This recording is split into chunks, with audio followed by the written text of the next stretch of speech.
Want this? Well, the first step is to add the video to the timeline.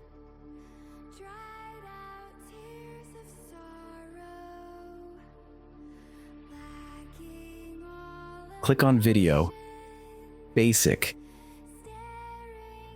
and scroll down and click on Motion Blur.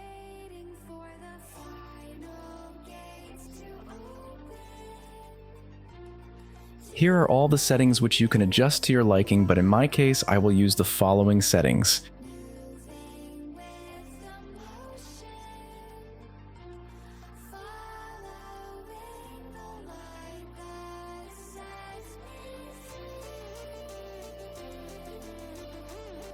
And the motion blur would have been applied correctly.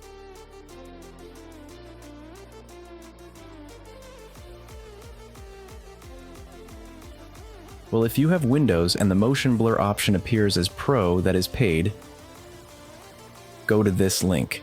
Here are all the old versions of CapCut. You will have to try each version and see which one has the motion blur option for free. I would like to tell you which is the version, but I don't know, you should try it. If you found the video useful, leave me a like and a subscription. If you have questions, leave me a comment. Thanks for watching.